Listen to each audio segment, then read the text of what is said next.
Escuchan ustedes la lectura del libro El deseado de todas las gentes. Capítulo 73. No se turbe vuestro corazón.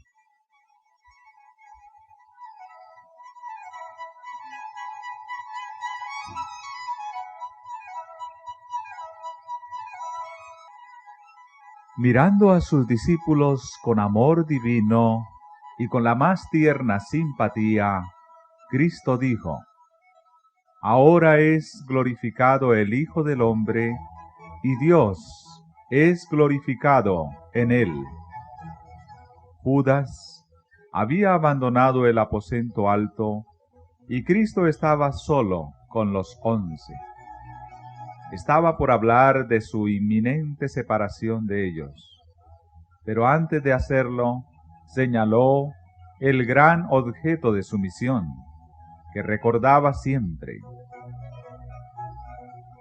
Se gozaba en que toda su humillación y sufrimiento iban a glorificar el nombre del Padre. A esto dirigió primero los pensamientos de sus discípulos.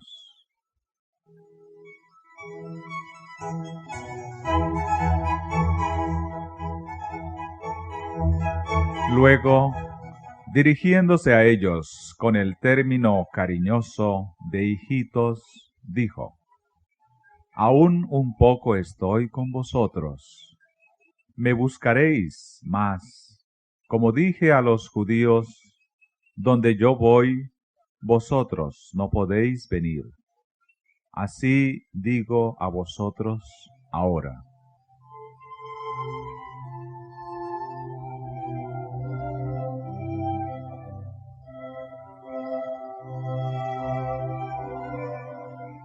Los discípulos no podían regocijarse cuando oyeron esto. El temor se apoderó de ellos. Se acercaron aún más al Salvador. Su Maestro y Señor, su amado instructor y amigo, les era más caro que la vida. A él pedían ayuda en todas sus dificultades, consuelo en sus tristezas y desencantos. Ahora estaba por abandonarlos, a ellos que formaban un grupo solitario y dependiente.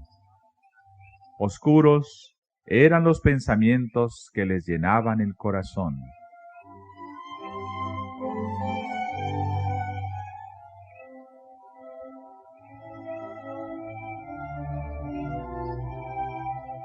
Pero las palabras que le dirigía el Salvador estaban llenas de esperanza. Él sabía que iban a ser asaltados por el enemigo y que la astucia de Satanás tiene más éxito contra los que están deprimidos por las dificultades. Por lo tanto, quiso desviar su atención de las cosas que se ven a las que no se ven. Apartó sus pensamientos del destierro terrenal al hogar celestial.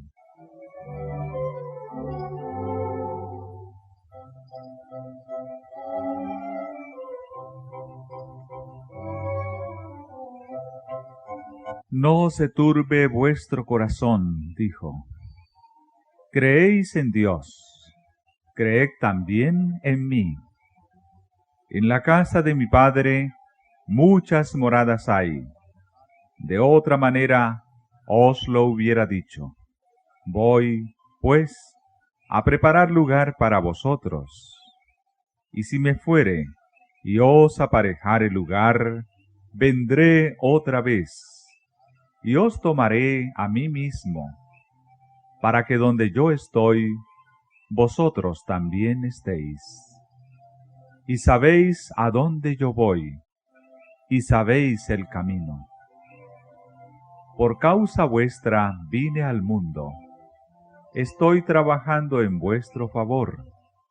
Cuando me vaya, seguiré trabajando anhelosamente por vosotros. Vine al mundo a revelarme a vosotros, para que creyeseis. Voy al Padre para cooperar con Él en vuestro favor. El objeto de la partida de Cristo era lo opuesto de lo que temían los discípulos. No significaba una separación final. Iba a prepararles lugar, a fin de volver aquí mismo a buscarlos. Mientras les estuviese edificando mansiones, ellos habían de edificar un carácter conforme a la semejanza divina.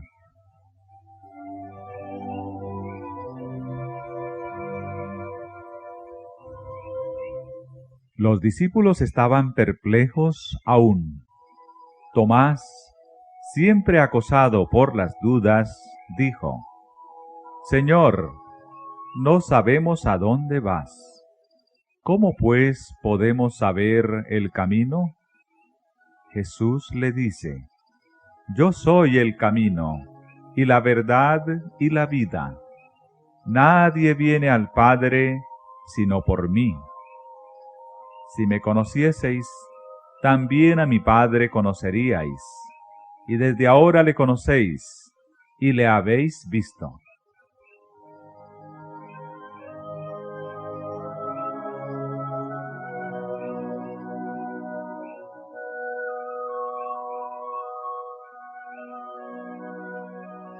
No hay muchos caminos que llevan al cielo.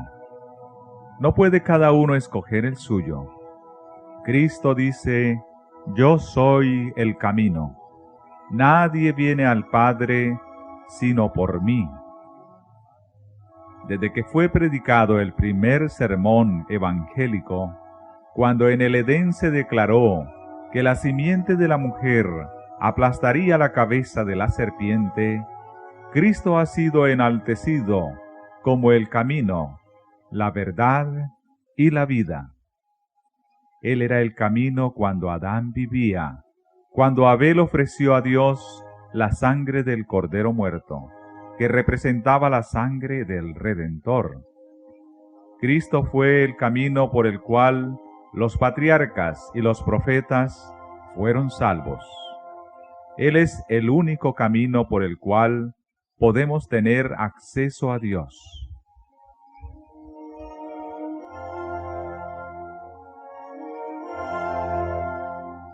Si me conocieseis, dijo Cristo, también a mi Padre conoceríais, y desde ahora le conocéis, y le habéis visto. Pero los discípulos no le comprendieron todavía. Señor, muéstranos el Padre, exclamó Felipe, y nos basta.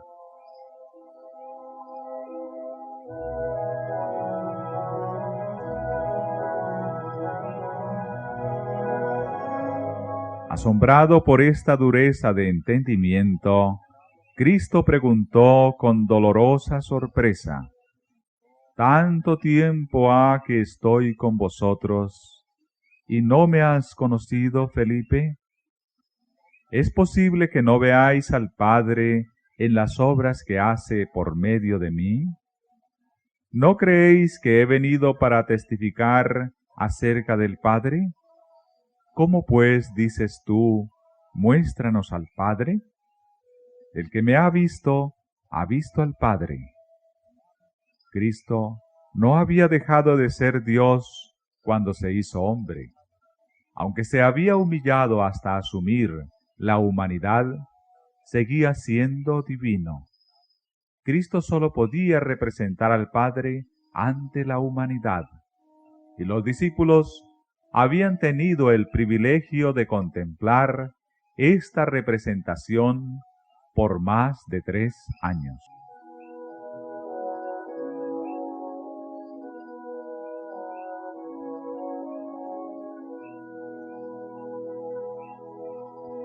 Creedme que yo soy en el Padre, y el Padre en mí. De otra manera, creedme por las mismas obras. Su fe podría haber descansado segura en la evidencia dada por las obras de Cristo, obras que ningún hombre habría podido hacer de por sí. Las obras de Cristo atestiguaban su divinidad, El Padre había sido revelado por él.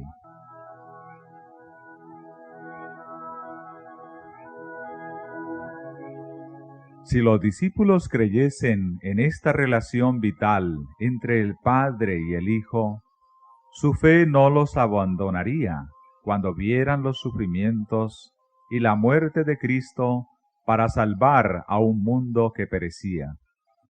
Cristo estaba tratando de conducirlos de su poca fe a la experiencia que podían recibir si realmente comprendían lo que era Dios en carne humana. Deseaba que viesen que su fe debía llevarlos hacia arriba, hacia Dios, y anclarse allí. Con cuánto fervor y perseverancia procuró nuestro compasivo Salvador preparar a sus discípulos para la tormenta de tentación que pronto iba a azotarlos. Él quería que estuviesen ocultos con Él en Dios.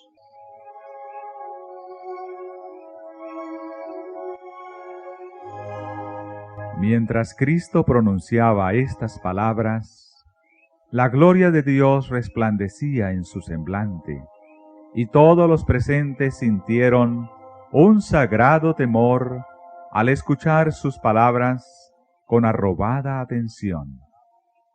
Sus corazones fueron más decididamente atraídos hacia Él, y mientras eran atraídos a Cristo con mayor amor, eran también atraídos los unos hacia los otros.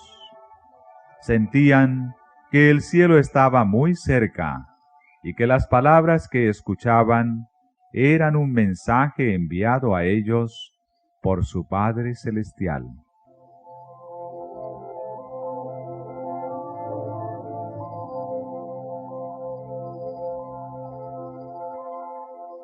De cierto os digo, continuó Cristo, el que en mí cree, las obras que yo hago, también él las hará. El Salvador anhelaba profundamente que sus discípulos comprendiesen con qué propósito su divinidad se había unido a la humanidad. Vino al mundo para revelar la gloria de Dios, a fin de que el hombre pudiese ser elevado por su poder restaurador. Dios se manifestó en él, a fin de que pudiese manifestarse en ellos. Jesús no reveló cualidades ni ejerció facultades que los hombres no pudieran tener por la fe en él. Su perfecta humanidad es lo que todos sus seguidores pueden poseer si quieren vivir sometidos a Dios como Él vivió.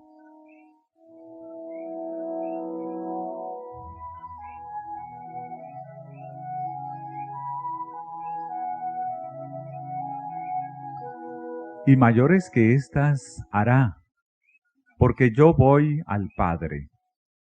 Con esto no quiso decir Cristo que la obra de los discípulos sería de un carácter más elevado que la propia, sino que tendrían mayor extensión. No se refirió meramente a la ejecución de milagros, sino a todo lo que sucedería bajo la operación del Espíritu Santo. Después de la ascensión del Señor, los discípulos experimentaron el cumplimiento de su promesa. Las escenas de la crucifixión, resurrección y ascensión de Cristo fueron para ellos una realidad viviente. Vieron que las profecías se habían cumplido literalmente. Escudriñaron las Escrituras y aceptaron sus enseñanzas con una fe y seguridad que no conocían antes. Sabían que el Divino Maestro era todo lo que había aseverado ser, y al contar ellos lo que habían experimentado y al ensalzar el amor de Dios, los corazones humanos se enternecían y subyugaban, y multitudes creían en Jesús.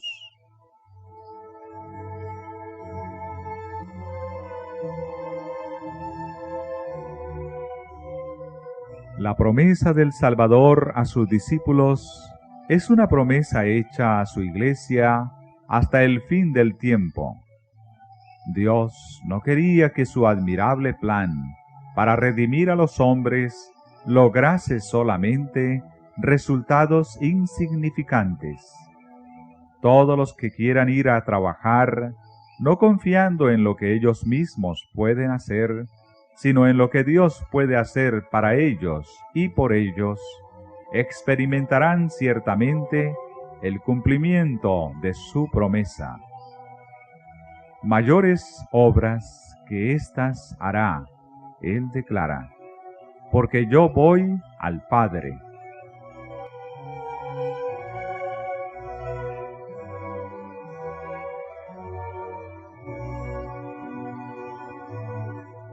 Hasta entonces los discípulos no conocían los recursos y el poder ilimitado del Salvador. Él les dijo: hasta ahora nada habéis pedido en mi nombre. Explicó que el secreto de su éxito consistiría en pedir fuerza y gracia en su nombre. Estaría delante del Padre para pedir por ellos. La oración del humilde suplicante es presentada por él como su propio deseo en favor de aquella alma. Cada oración sincera es oída en el cielo. Tal vez no sea expresada con fluidez, pero si procede del corazón, ascenderá al santuario donde Jesús ministra, y Él la presentará al Padre sin balbuceos, hermosa y fragante, con el incienso de su propia perfección.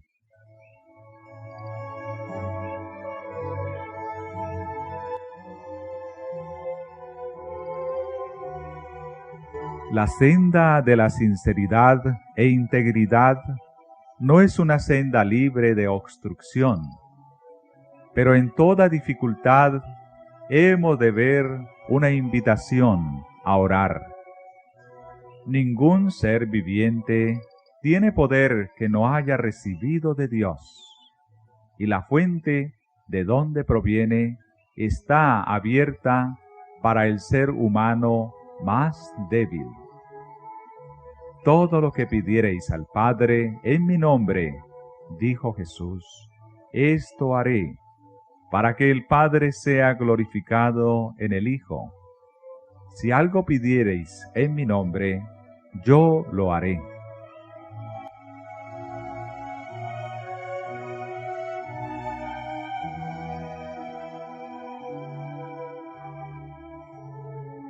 En mi nombre, ordenó Cristo a sus discípulos que orasen. En el nombre de Cristo han de permanecer siguiéndole delante de Dios. Por el valor del sacrificio hecho por ellos, son estimables a los ojos del Señor. A causa de la imputada justicia de Cristo, son tenidos por preciosos. Por causa de Cristo, el Señor perdona a los que le temen. No ve en ellos la vileza del pecador. Reconoce en ellos la semejanza de su Hijo en quien creen. El Señor se chasquea cuando su pueblo se tiene en estima demasiado baja. Desea que su heredad escogida se estime según el valor que Él le ha atribuido. Dios la quería. De lo contrario, no hubiera mandado a su Hijo a una empresa tan costosa para redimirla. Tiene empleo para ella y le agrada cuando le dirige las más elevadas demandas a fin de glorificar su nombre. Puede esperar grandes cosas si tiene fe en sus promesas.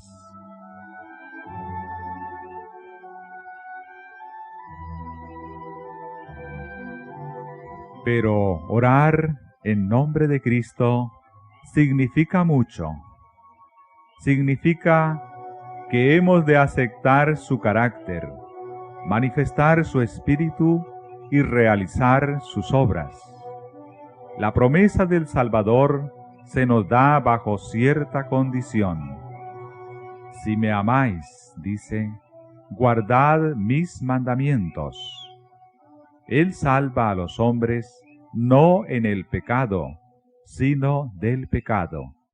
Y los que le aman mostrarán su amor obedeciéndole.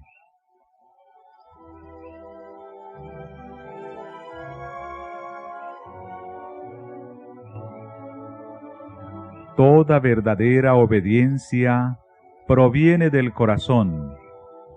La de Cristo procedía del corazón. Y si nosotros consentimos, se identificará de tal manera con nuestros pensamientos y fines.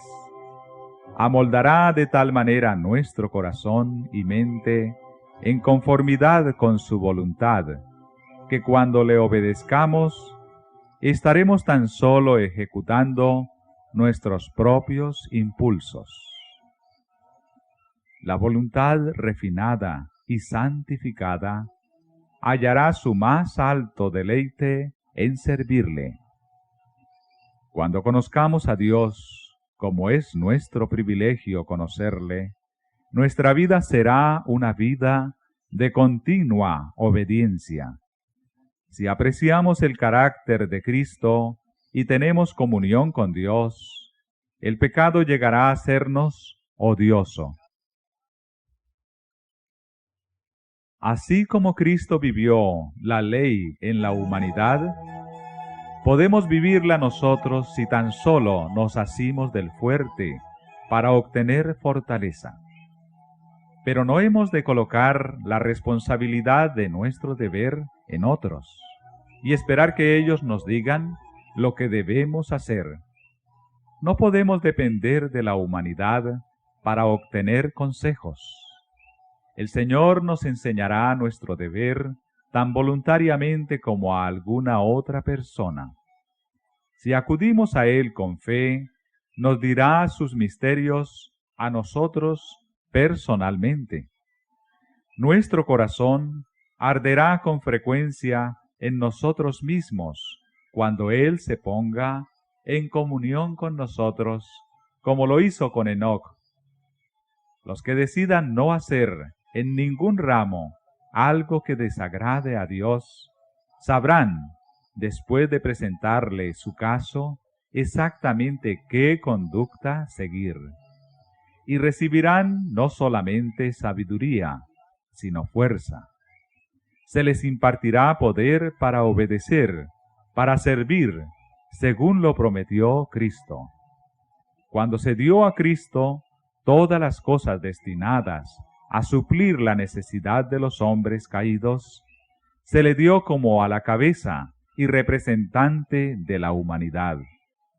Y cualquier cosa que pidiéremos, la recibiremos de Él, porque guardamos sus mandamientos y hacemos las cosas que son agradables delante de Él.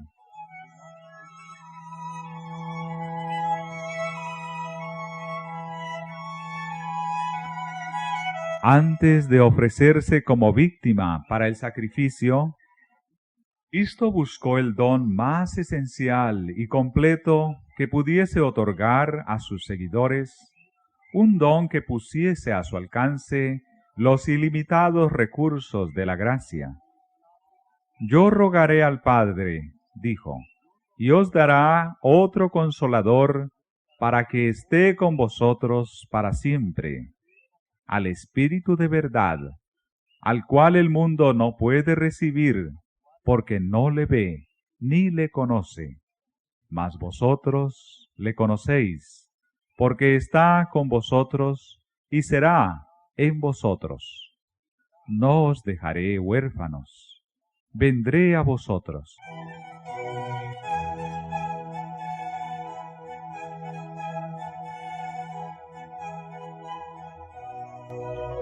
Antes de esto, El Espíritu había estado en el mundo.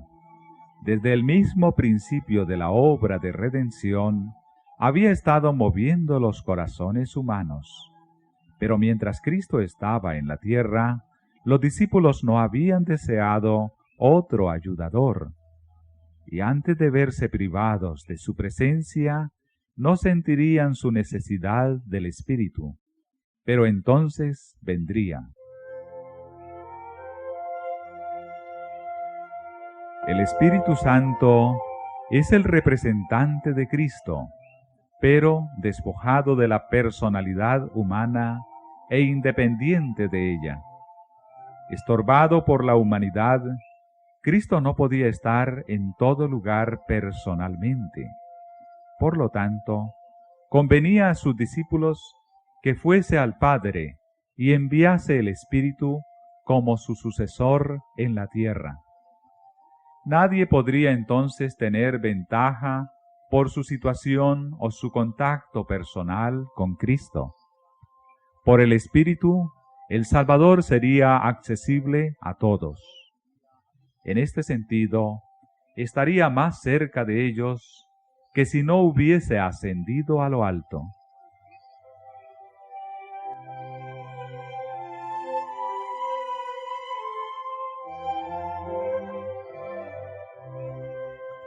El que me ama será amado de mi Padre, y yo le amaré y me manifestaré a él. Jesús leía el futuro de sus discípulos. Veía a uno llevado al cadalso, otro a la cruz, otro al destierro entre las solitarias rocas del mar, otros a la persecución y la muerte. Los animó con la promesa de que en toda prueba estaría con ellos. Esta promesa no ha perdido nada de su fuerza. El Señor sabe todo lo relativo a los fieles siervos suyos que por su causa están en la cárcel o desterrados en islas solitarias. Él los consuela con su propia presencia. Cuando por causa de la verdad el creyente está frente a tribunales inicuos, Cristo está a su lado. Todos los oprobios que caen sobre él, caen sobre Cristo. Cristo vuelve a ser condenado en la persona de sus discípulos. Cuando uno está encerrado entre las paredes de la cárcel, Cristo arroba el corazón con su amor. Cuando uno sufre la muerte por causa suya, Cristo dice: yo soy el que vivo y he sido muerto, y he aquí que vivo por siglos de siglos. Y tengo las llaves del infierno y de la muerte. La vida que es sacrificada por mí se conserva para llegar a disfrutar la gloria eterna.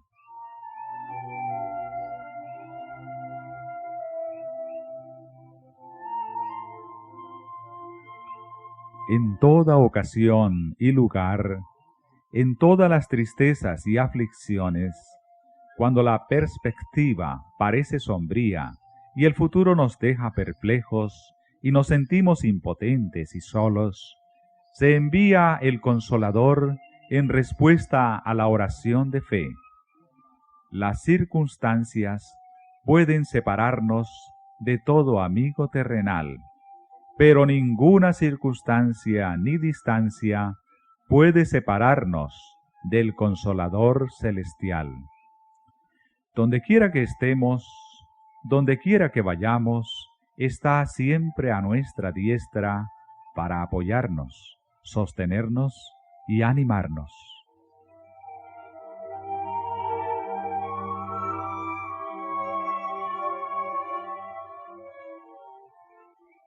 Los discípulos no comprendían todavía las palabras de Cristo en su sentido espiritual, y Él volvió a explicarles su significado.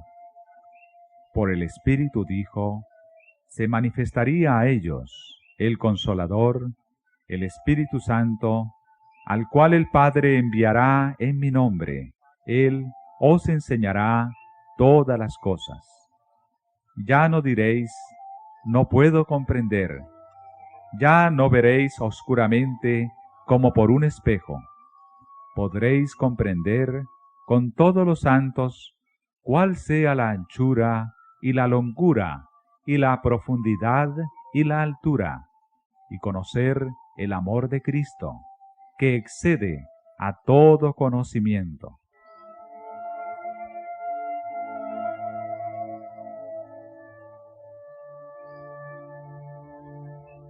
Los discípulos habían de dar testimonio de la vida y obra de Cristo.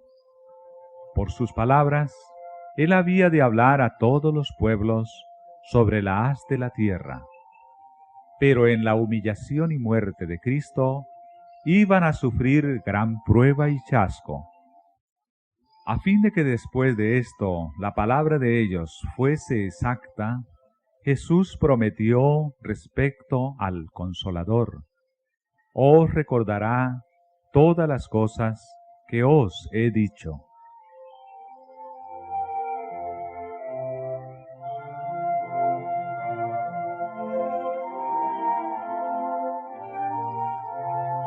Aún tengo muchas cosas que deciros, continuó, mas ahora no las podéis llevar.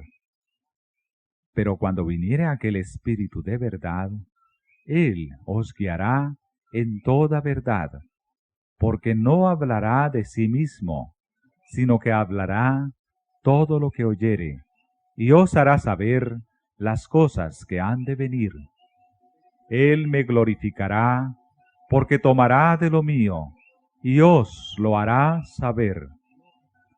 Jesús había abierto delante de sus discípulos una vasta extensión de la verdad, pero les era muy difícil impedir que en sus mentes se mezclaran sus lecciones con las tradiciones y máximas de los escribas y fariseos.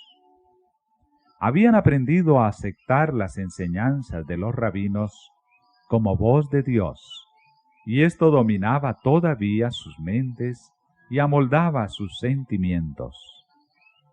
Las ideas terrenales y las cosas temporales ocupaban todavía mucho lugar en sus pensamientos.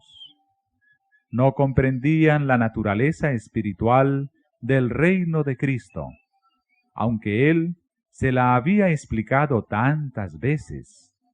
Sus mentes se habían confundido. No comprendían el valor de las Escrituras que Cristo presentaba. Muchas de sus lecciones parecían no hallar cabida en sus mentes. Jesús vio que no comprendían el verdadero significado de sus palabras.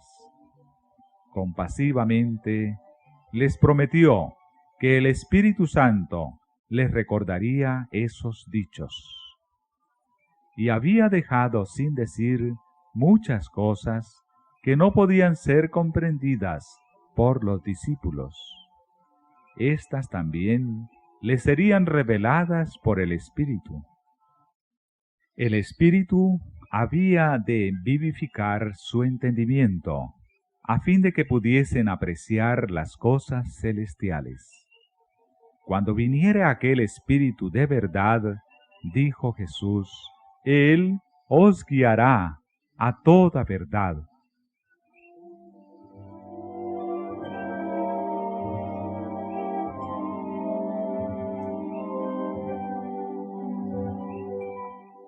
El Consolador es llamado el Espíritu de verdad.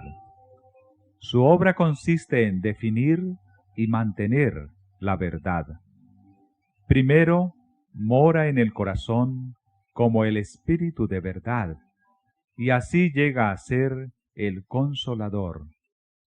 Hay consuelo y paz en la verdad, pero no se puede hallar verdadera paz ni consuelo en la mentira. Por medio de falsas teorías y tradiciones es como Satanás obtiene su poder sobre la mente, induciendo a los hombres a adoptar normas falsas, tuerce el carácter. Por medio de las Escrituras, el Espíritu Santo habla a la mente y graba la verdad en el corazón. Así expone el error y lo expulsa del alma. Por el Espíritu de verdad, obrando por la palabra de Dios, es como Cristo subyuga a sí mismo a sus escogidos.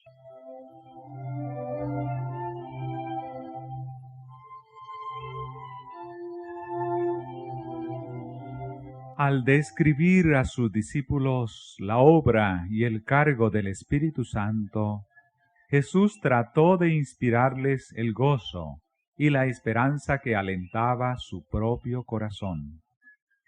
Se regocijaba por la ayuda abundante que había provisto para su iglesia. El Espíritu Santo era el más elevado de todos los dones que podía solicitar de su Padre para la exaltación de su pueblo. El Espíritu iba a ser dado como agente regenerador, y sin esto el sacrificio de Cristo habría sido inútil. El poder del mal se había estado fortaleciendo durante siglos, y la sumisión de los hombres a este cautiverio satánico era asombrosa. El pecado podía ser resistido y vencido únicamente por la poderosa intervención de la tercera persona de la divinidad, que iba a venir no con energía modificada, sino en la plenitud del poder divino. El Espíritu es el que hace eficaz lo que ha sido realizado por el Redentor del mundo. Por el Espíritu es purificado el corazón.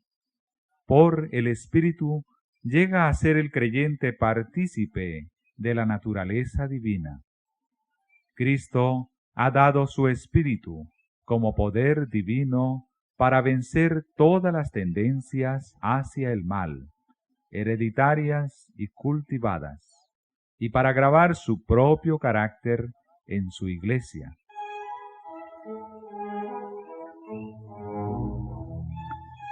Acerca del Espíritu dijo Jesús: Él me glorificará. El Salvador vino para glorificar al Padre, demostrando su amor. Así el Espíritu iba a glorificar a Cristo, revelando su gracia al mundo. La misma imagen de Dios se ha de reproducir en la humanidad. El honor de Dios, el honor de Cristo, están comprometidos en la perfección del carácter de su pueblo.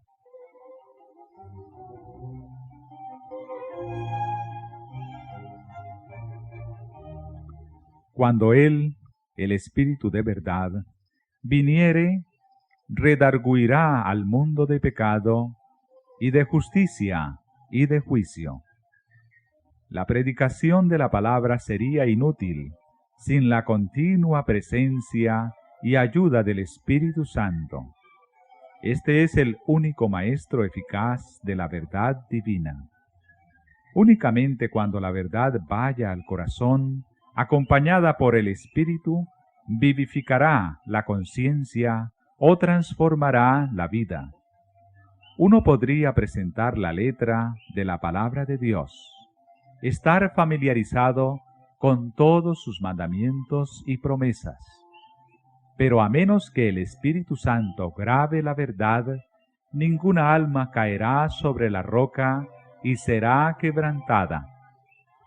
Ningún grado de educación ni ventaja alguna, por grande que sea, puede hacer de uno un conducto de luz sin la cooperación del Espíritu de Dios.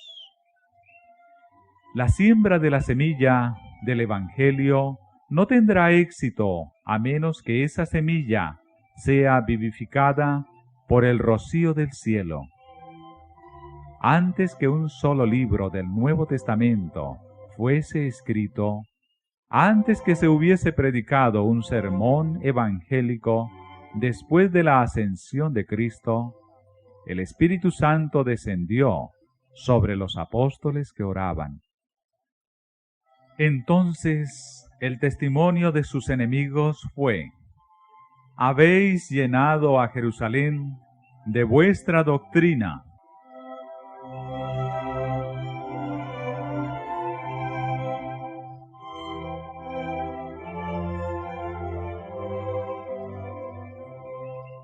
Cristo prometió el don del Espíritu Santo a su Iglesia, y la promesa nos pertenece a nosotros también, como a los primeros discípulos. Pero como toda otra promesa, nos es dada bajo condiciones. Hay muchos que creen y profesan aferrarse a la promesa del Señor. Hablan acerca de Cristo y acerca del Espíritu Santo, y sin embargo no reciben beneficio alguno. No entregan su alma para que sea guiada y regida por los agentes divinos. No podemos emplear al Espíritu Santo. El Espíritu ha de emplearnos a nosotros. Por el Espíritu obra Dios en su pueblo, así el querer como el hacer, por su buena voluntad. Pero muchos no quieren someterse a eso, quieren manejarse a sí mismos. Esta es la razón por la cual no reciben el don celestial. Únicamente a aquellos que esperan humildemente en Dios, que velan para tener su dirección y gracia, se da el Espíritu. El poder de Dios aguarda que ellos lo pidan y lo reciban. Esta bendición prometida, reclamada por la fe, trae todas las demás bendiciones en su estela. Se da según las riquezas de la gracia de Cristo, y Él está listo para proporcionarla a toda alma según su capacidad para recibirla. En su discurso a los discípulos, Jesús no hizo alusión aflictiva a sus propios sufrimientos. Su último legado a ellos fue un legado de paz. Dijo: la paz os dejo, mi paz os doy. No como el mundo la da, yo os la doy. No se turbe vuestro corazón, ni tenga miedo.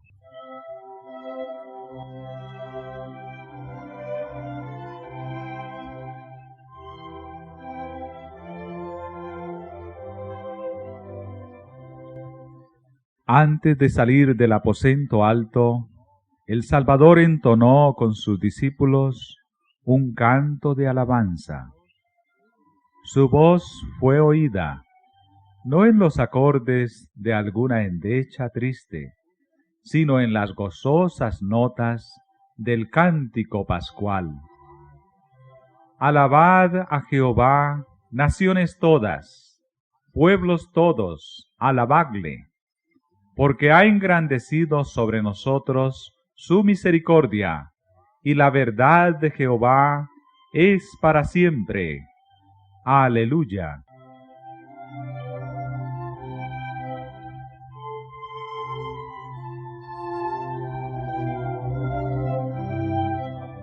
Después del himno salieron, cruzaron por las calles atestadas y salieron por la puerta de la ciudad hacia el monte de las olivas, avanzando lentamente, engolfados cada uno de ellos en sus propios pensamientos.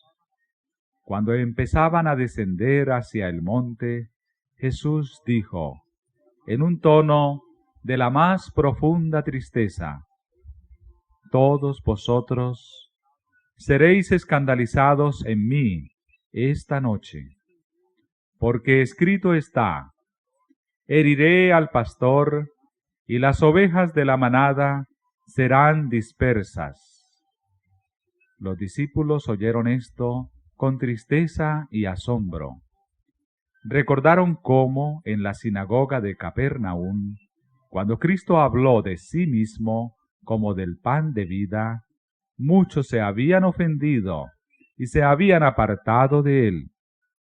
Pero los 12 no se habían mostrado infieles. Pedro, hablando por sus hermanos, había declarado entonces su lealtad a Cristo.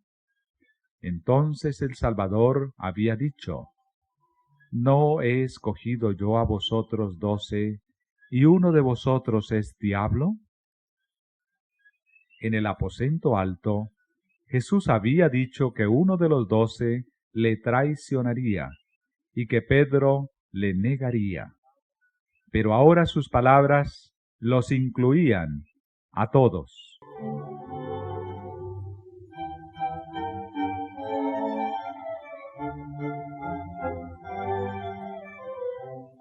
Esta vez se oyó la voz de Pedro, que protestaba vehementemente: aunque todos sean escandalizados, mas no yo. En el aposento alto había declarado: mi alma pondré por ti. Jesús le había advertido que esa misma noche negaría a su Salvador.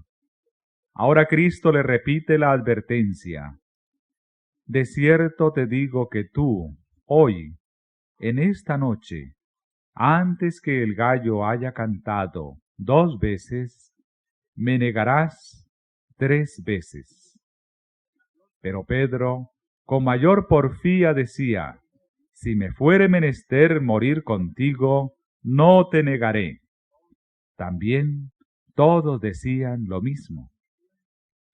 En la confianza que tenían en sí mismos, negaron la repetida declaración de aquel que sabía.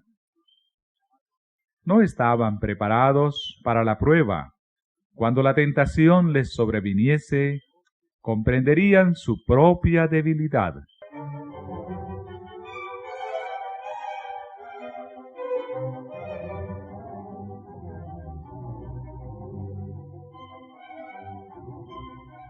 Cuando Pedro dijo que seguiría a su Señor a la cárcel y a la muerte, cada palabra era sincera, pero no se conocía a sí mismo. Ocultos en su corazón estaban los malos elementos que las circunstancias iban a hacer brotar a la vida. A menos que se le hiciese conocer su peligro, esos elementos provocarían su ruina eterna. El Salvador veía en él un amor propio y una seguridad que superarían aún su amor por Cristo. En su experiencia se habían revelado muchas flaquezas, mucho pecado que no había sido amortiguado, mucha negligencia de espíritu, un temperamento no santificado y temeridad para exponerse a la tentación. La solemne amonestación de Cristo fue una invitación a escudriñar su corazón. Pedro necesitaba desconfiar de sí mismo y tener una fe más profunda en Cristo. Si hubiese recibido con humildad la amonestación, habría suplicado al pastor del rebaño que guardase su oveja. Cuando en el mar de Galilea estaba por hundirse, clamó: Señor, sálvame. Entonces la mano de Cristo se extendió para tomar la suya. Así también ahora, si hubiese clamado a Jesús: sálvame de mí mismo, habría sido guardado. Pero Pedro sintió que se desconfiaba de él y pensó que ello era cruel. Ya se escandalizaba y se volvió más persistente en su confianza propia.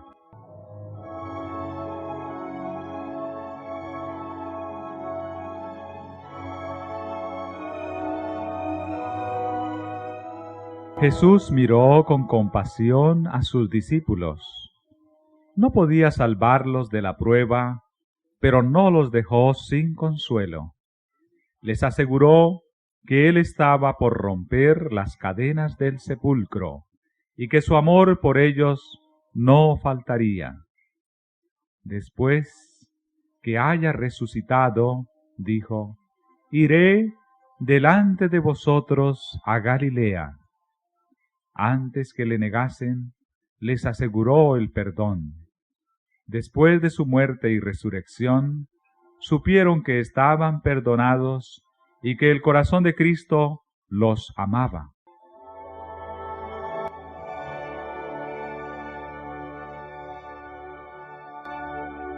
Jesús y los discípulos iban hacia Getsemaní, al pie del monte de las Olivas, lugar apartado que él había visitado con frecuencia para meditar y orar. El Salvador había estado explicando a sus discípulos la misión que le había traído al mundo y la relación espiritual que debían sostener con él. Ahora ilustró la lección. La luna resplandecía y le revelaba una floreciente vid. Llamando la atención de los discípulos a ella, la empleó como símbolo.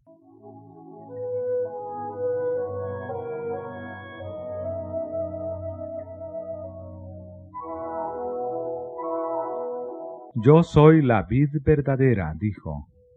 En vez de elegir la graciosa palmera, el sublime cedro o el fuerte roble, Jesús tomó la vid con sus zarcillos prensiles para representarse.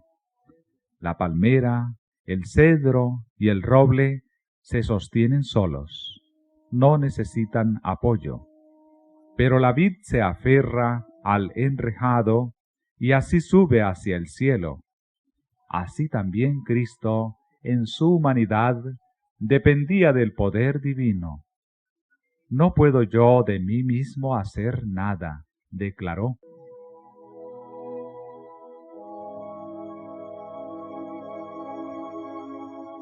Yo soy la vid verdadera. Los judíos habían considerado siempre la vid como la más noble de las plantas y una figura de todo lo poderoso, excelente y fructífero. Israel había sido representado como una vid que Dios había plantado en la tierra prometida. Los judíos fundaban su esperanza de salvación en el hecho de estar relacionados con Israel. Pero Jesús dice, yo soy la vid verdadera. No penséis que por estar relacionados con Israel podéis llegar a participar de la vida de Dios y heredar su promesa. Por mí solamente se recibe la vida espiritual.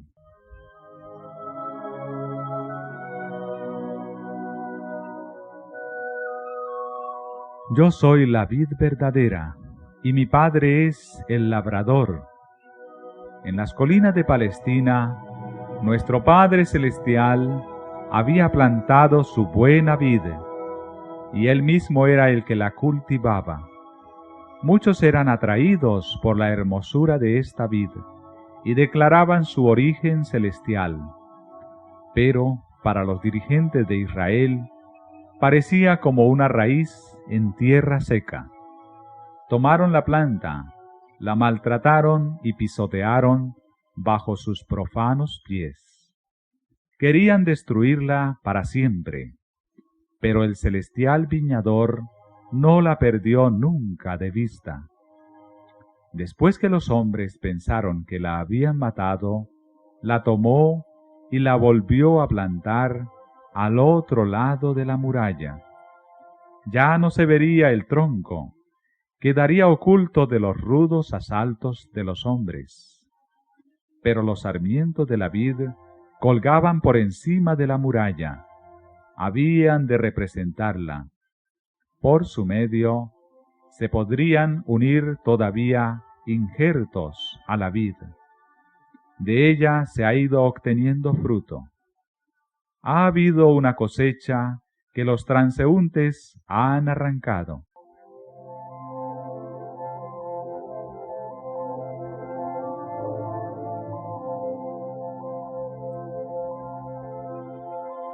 Yo soy la vid, vosotros los pámpanos, dijo Cristo a sus discípulos.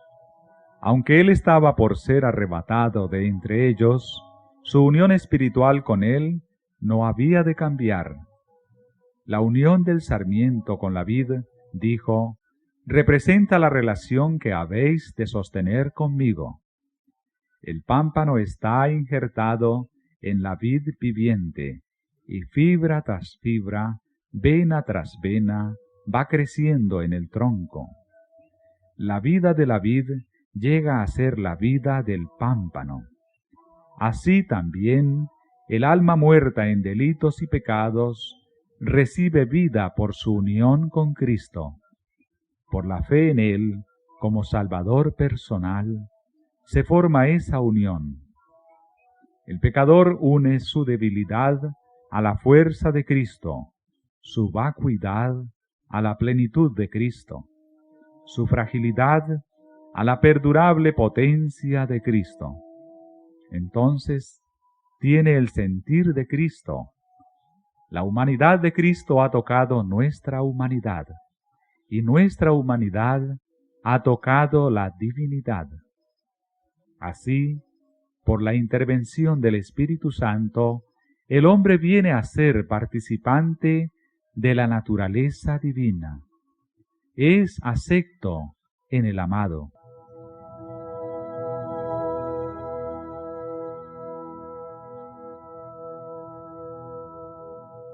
Esta unión con Cristo, una vez formada, debe ser mantenida. Cristo dijo, «Estad en mí y yo en vosotros». Como el pámpano no puede llevar fruto de sí mismo, si no estuviere en la vid, así ni vosotros, si no estuviereis en mí. Este no es un contacto casual, ninguna unión que se realiza y se corta luego. El sarmiento llega a ser parte de la vid viviente. La comunicación de la vida, la fuerza y el carácter fructífero de la raíz a las ramas, se verifica en forma constante y sin obstrucción. Separado de la vid, el sarmiento no puede vivir. Así tampoco, dijo Jesús, podéis vivir separados de mí. La vida que habéis recibido de mí puede conservarse únicamente por la comunión continua. Sin mí no podéis vencer un solo pecado, ni resistir una sola tentación.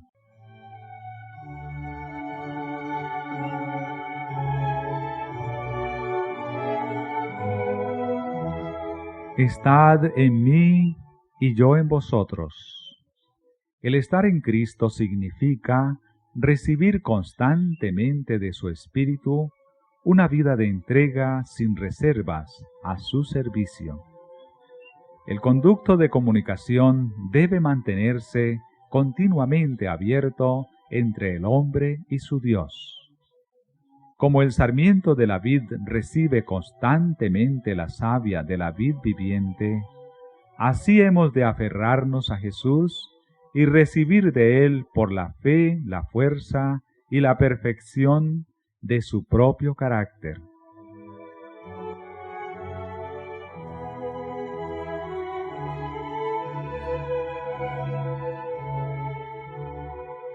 La raíz envía su nutrición por el sarmiento a la ramificación más lejana. Así comunica Cristo la corriente de su fuerza vital a todo creyente. Mientras el alma está unida con Cristo, no hay peligro de que se marchite o decaiga.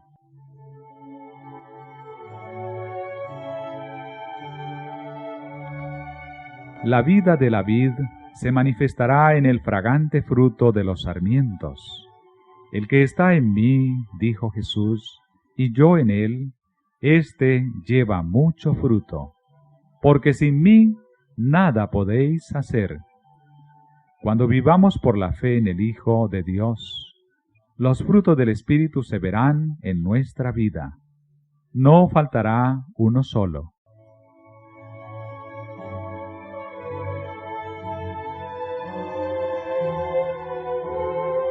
Mi Padre es el labrador. Todo pámpano que en mí no lleva fruto, le quitará. Aunque el injerto esté unido exteriormente con la vid, puede faltar la conexión vital. Entonces no habrá crecimiento ni frutos. Puede haber una relación aparente con Cristo, sin verdadera unión con Él por la fe. El profesar la religión coloca a los hombres en la iglesia, pero el carácter y la conducta demuestran si están unidos con Cristo. Si no llevan fruto, somos pámpanos falsos. Su separación de Cristo entraña una ruina tan completa como la representada por el sarmiento muerto. El que en mí no estuviere, dijo Cristo, será echado fuera como mal pámpano, y se secará. Y los cogen, y los echan en el fuego, y arden.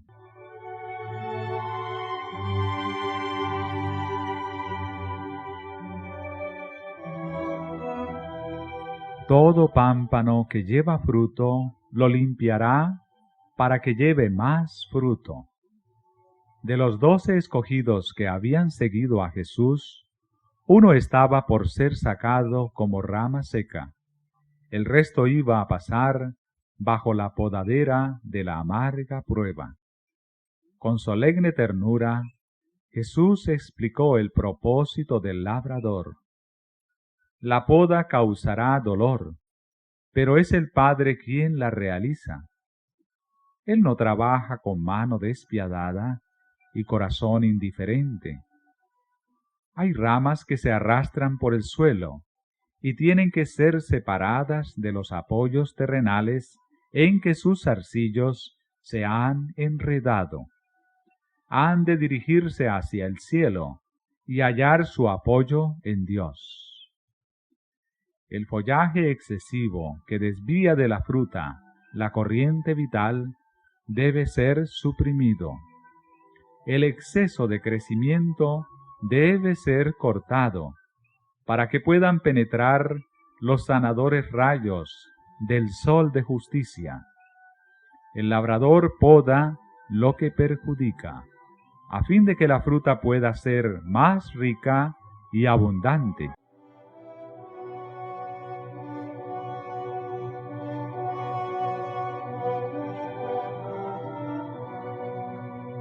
En esto es glorificado mi Padre, dijo Jesús, en que llevéis mucho fruto.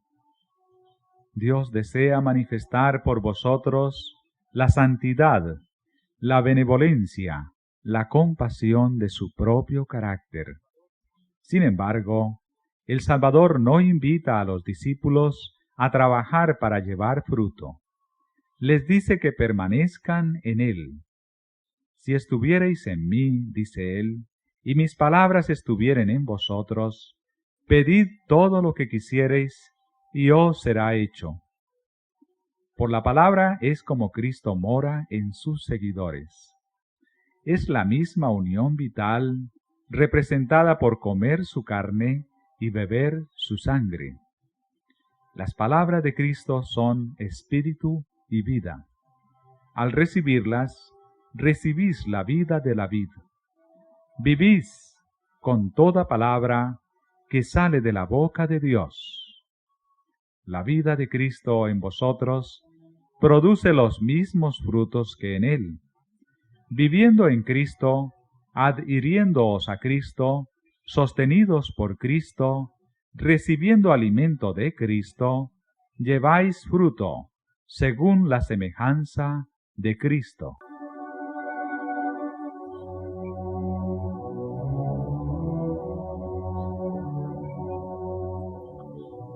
En esta última reunión con sus discípulos, el gran deseo que Cristo expresó por ellos era que se amasen unos a otros como Él los había amado. En varias ocasiones habló de esto. Esto os mando, dijo repetidas veces, que os améis los unos a los otros. Su primer mandato, cuando estuvo a solas con ellos en el aposento alto, fue: un mandamiento nuevo os doy, que os améis unos a otros, como os he amado, que también os améis los unos a los otros. Para los discípulos, este mandamiento era nuevo, porque no se habían amado unos a otros como Cristo los había amado. Él veía que nuevas ideas e impulsos debían gobernarlos, que debían practicar nuevos principios. Por su vida y su muerte iban a recibir un nuevo concepto del amor. El mandamiento de amarse unos a otros tenía nuevo significado a la luz de su abnegación. Toda la obra de la gracia es un continuo servicio de amor, de esfuerzo desinteresado y abnegado. Durante toda hora de la estada de Cristo en la tierra, el amor de Dios fluía de él en raudales incontenibles. Todos los que sean dotados de su espíritu amarán como él amó. El mismo principio que animó a Cristo los animará en todo su trato mutuo.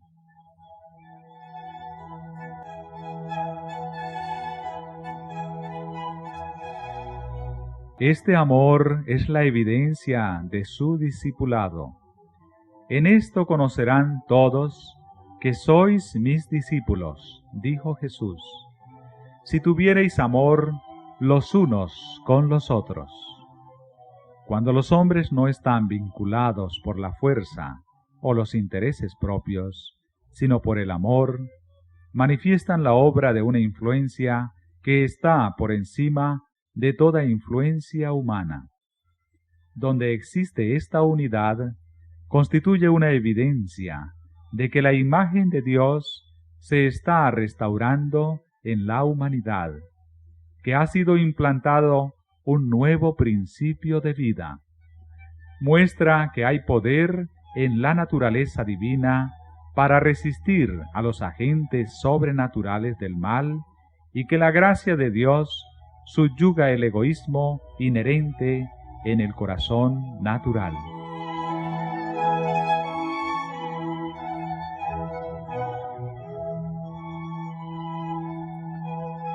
Este amor, manifestado en la Iglesia, despertará seguramente la ira de Satanás.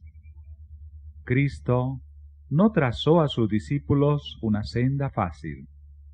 Si el mundo os aborrece, dijo, sabed que a mí me aborreció antes que a vosotros.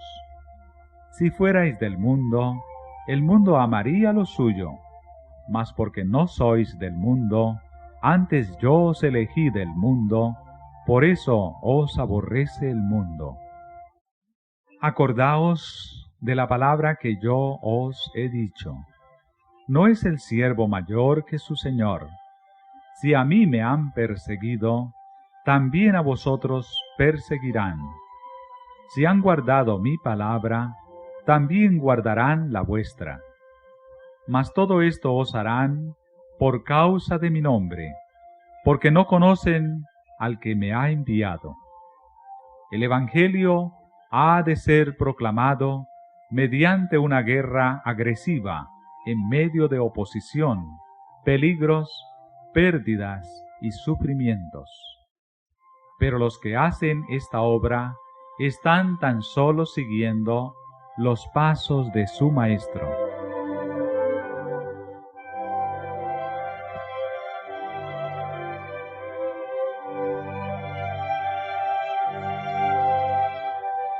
Como Redentor del mundo, Cristo arrostraba constantemente lo que parecía ser el fracaso. Él, el mensajero de misericordia en nuestro mundo, parecía realizar solo una pequeña parte de la obra elevadora y salvadora que anhelaba hacer.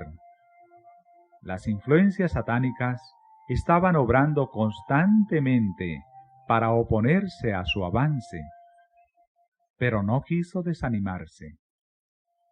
Por la profecía de Isaías declara: por demás he trabajado, en vano y sin provecho he consumido mi fortaleza. Mas mi juicio está delante de Jehová, y mi recompensa con mi Dios. Bien que Israel no se juntará, con todo, estimado seré en los ojos de Jehová, y el Dios mío será mi fortaleza. A Cristo se dirige la promesa: así ha dicho Jehová, Redentor de Israel, el Santo suyo, al menospreciado de alma, al abominado de las gentes. Así dijo Jehová: guardarte he, y te daré por alianza del pueblo, para que levantes la tierra, para que heredes asoladas heredades, para que digas a los presos: salid, y a los que están en tinieblas: manifestaos. No tendrán hambre ni sed, ni el calor ni el sol los afligirá, porque el que tiene de ellos misericordia los guiará, y los conducirá a manaderos de aguas.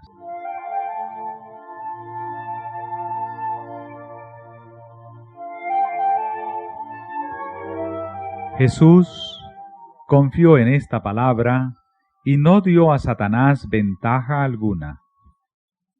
Cuando iba a dar los últimos pasos en su humillación, cuando estaba por rodear su alma la tristeza más profunda, dijo a sus discípulos: viene el príncipe de este mundo, mas no tiene nada en mí. El príncipe de este mundo es juzgado. Ahora será echado. Con ojo profético, Cristo vio las escenas que iban a desarrollarse en su último gran conflicto. Sabía que cuando exclamase: consumado es, todo el cielo triunfaría. Su oído percibió la lejana música y los gritos de victoria en los atrios celestiales. Él sabía que el toque de muerte del imperio de Satanás resonaría entonces, y que el nombre de Cristo sería pregonado de un mundo al otro por todo el universo.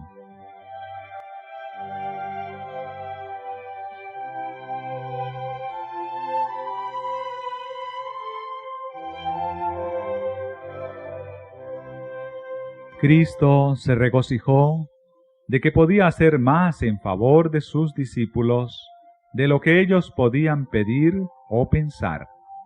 Habló con seguridad, sabiendo que se había promulgado un decreto todopoderoso antes que el mundo fuese creado.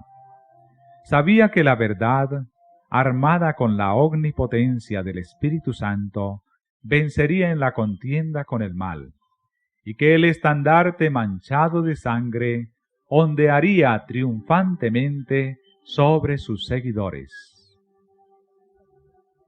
Sabía que la vida de los discípulos que confiasen en él sería como la suya, una serie de victorias sin interrupción, no vistas como tales aquí, pero reconocidas así en el gran más allá.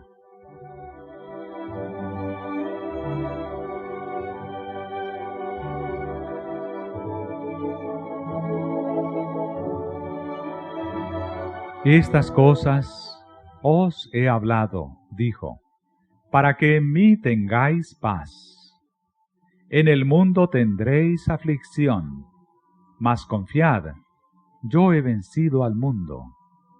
Cristo no desmayó ni se desalentó, y sus seguidores han de manifestar una fe de la misma naturaleza perdurable. han de vivir como Él vivió y obrar como Él obró, porque dependen de Él como el gran artífice y maestro. Deben poseer valor, energía y perseverancia. Aunque obstruyan su camino imposibilidades aparentes, por su gracia han de seguir adelante. En vez de deplorar las dificultades, son llamados a superarlas. No han de desesperar de nada, sino esperarlo todo. Con la áurea cadena de su amor incomparable, Cristo los ha vinculado al trono de Dios. Quiere que sea suya la más alta influencia del universo, que emana de la fuente de todo poder. Han de tener poder para resistir el mal, un poder que ni la tierra, ni la muerte, ni el infierno pueden dominar. Un poder que los habilitará para vencer como Cristo venció.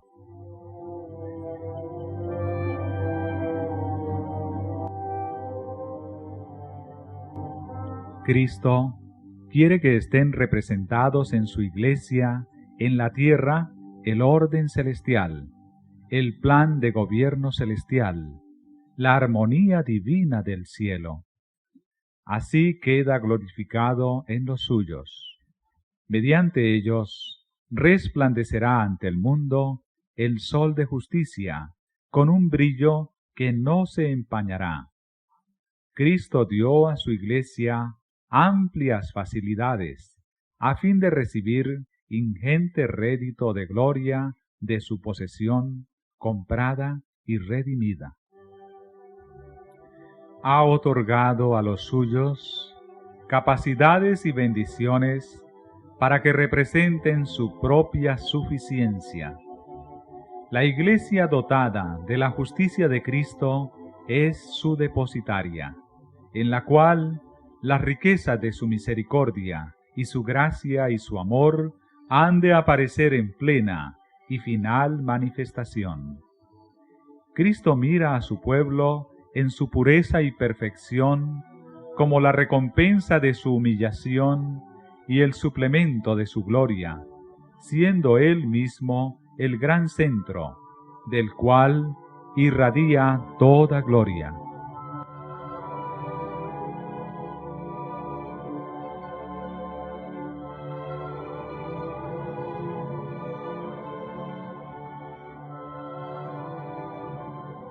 Con palabras enérgicas y llenas de esperanza, el Salvador terminó sus instrucciones. Luego, volcó la carga de su alma en una oración por sus discípulos. Elevando los ojos al cielo, dijo: Padre, la hora es llegada. Glorifica a tu Hijo, para que también tu Hijo te glorifique a ti, como le has dado la potestad de toda carne, para que dé vida eterna a todos los que le diste. Esta empero es la vida eterna, que te conozcan el solo Dios verdadero, y a Jesucristo, al cual has enviado.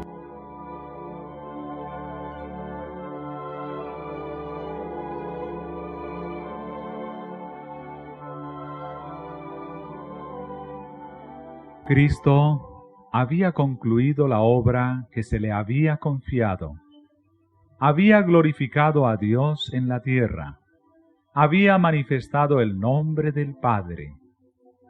Había reunido a aquellos que habían de continuar su obra entre los hombres. Y dijo: Yo soy glorificado en ellos, y ya no estoy en el mundo, mas éstos están en el mundo, y yo voy a ti. Padre Santo, guarda en tu nombre a aquellos que me has dado, para que ellos sean uno, así como nosotros lo somos.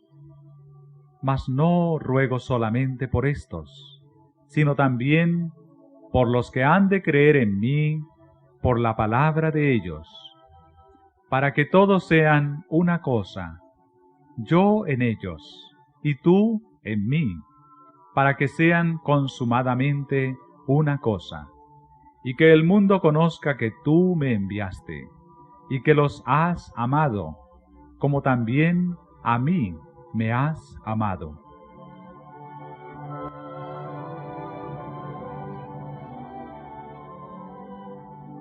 Así, con el lenguaje de quien tenía autoridad divina, Cristo entregó a su electa Iglesia en los brazos del Padre.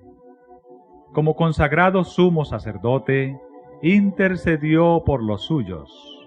Como fiel pastor, reunió a su rebaño bajo la sombra del Todopoderoso, en el fuerte y seguro refugio. A él le aguardaba la última batalla con Satanás, y salió para hacerle frente.